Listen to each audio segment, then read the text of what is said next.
friends, my name is Mailynn and welcome back to my channel. I'm a flutist, performer, and music teacher located in the city of Kamloops, British Columbia, and this is my channel where we learn all things flute, so thank you so much for joining me here today. In today's video, we're going to be doing another Christmas classic here up on the housetop. And so if you're interested in this, keep on watching. As always, if you have any questions about the video, please feel free to drop them in the comment section down below. I do my best to answer them as soon as I see them. Also, if you have any issues when it comes to practicing, feel free to check out my free practice guide, also located in the description down below. It gives you 8 really easy steps to follow to help guide your practice sessions. Alright, so let's just get right into today's video. So as I mentioned previously, we're going to be learning on Up on the Housetop. I'm taking this transcription from 8notes.com. It is free. I am not getting sponsored for this, just want to say that I really like the resources that they have there. It's great for almost any player there, and they have tons of free music for you to take. So I will be including the original score that I took the transcription from that I'll be putting up in this video in the description as well. So here's my transcription of the music, and we're going to go through our first 6 starter bits before we get into clapping and counting and then playing the piece. Number 1 is our key signature, so we're going to look in between our treble clef and our time signature to see if we have any accidentals written in there. So we have 2 flats, we have B flat and E flat, so that means it can either be in B flat major or its relative minor G minor. So how we can take a look is we're going to look at the first and the last note to see if we have any indication of the tonic of either of those keys. So we don't start on a B flat, however we do end on a B flat, so that's a strong indication that we are in B flat major. Just to confirm that we are, we're going to see if we can find any hints of the minor key, which is G minor. So how you find that is you can actually go down 3 letter names or up 6, so B, I'm going to go down 3, so it would be B-A-G. And then how you find indications of the minor key is if you can see any of the raised 6th or 7th. So primarily we're going to be looking for that raised 7th. So we're going to go down 1 semitone to find that from the tonic. So going down 1 note from G, if you were to look on a keyboard, the next one would be F sharp. So I'm going to take a look and see if you can find any F sharps, or even if you go down 1 more, any E naturals. And I don't see any indication of any accidentals here, so I would say we are in B flat major, which we are. Number 2, we're going to be looking at our time signature, so we're going to see if we have anything weird here. So no, we are in common time, so 4/4, so 4 on the top tells us how many beats we have, so 4 beats per measure, and the bottom number tells us what note type those beats are. The 4 represents a quarter note, so we have 4 quarter notes per measure.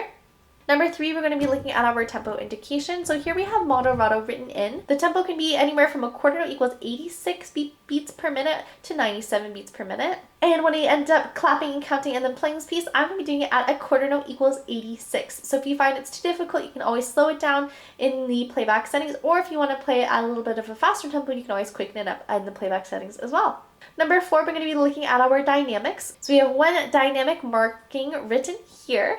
So it is mezzo forte right at the beginning, so that means moderately loud. So generally speaking, that's the same kind of tempo you want to take throughout the piece. So making sure that you have a really beautiful, concise sound with lots of air behind it. And of course, I would highly recommend that you experiment with your own dynamics if you're interested, and it makes the music sound a little bit more interesting. So you can write down whatever you'd like in the experiment to see what works best for you. Number 5, we're going to be looking at our articulation. So we do have some slurs here and there, primarily over sets of 2 eighth notes. That's what I'm noticing, generally speaking. When we do have more than 2 eighth notes together, however, we don't seem to have any articulation rather than the regular. So making sure you have a nice hut and a ta behind that. But we do have a change in that in bar 10, for example. Whenever there are 2 repeated eighth notes, I notice that there aren't any slurs. However, anything that does have an 2 eighth notes that have maybe a step up or step down do have a slur.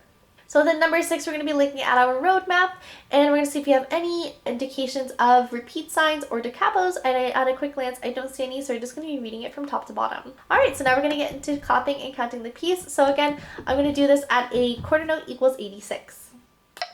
1 and 2 and 3 and 4. 1, 2 and 3 and 4 and 1, 2, 3, 4.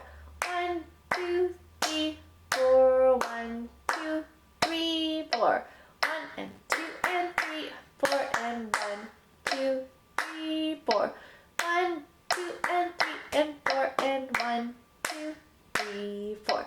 1, 2, 3, 4. 1, 2 and 3, 4. 1, 2, 3, 4. 1, 2 and 3, 4. 1, 2 and 3, 4. 1, 2, 3, 4. 1, and 3, 4, and 1, 2, 3, 4. Very nice. So again, if you're having issues with that, make sure that you go back into the playback settings and slow it down to a tempo where you are not making any mistakes, and then slowly speed it up when you're feeling more comfortable until you're at the final tempo. Just a little note before we start playing with the flute, I did notice that we do have an extra slur that I missed at the beginning. So looking at bar 12, make sure that you don't miss that slur between beats 3 and 4. And then before you play it with the flute, make sure that you do get any of the note names in there. So feel free to write it in with a pencil if you're not confident with them. And then make sure that you cross-check with your fingerings with the fingering chart that I have included in every single video here, just to make sure you first of all have the right note, and then you second of all have the correct fingering.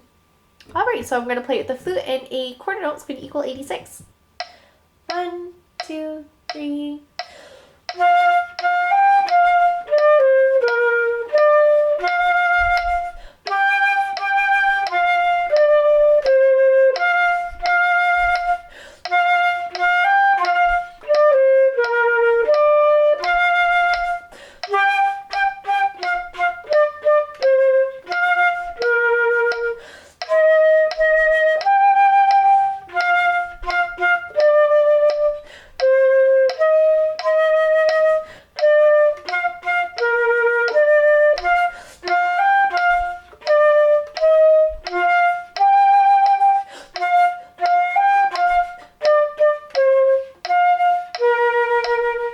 Wonderful. So again, if you're having any issues with that, making sure you slow it down to a tempo where you feel like it's nice and easy, and then take it from there.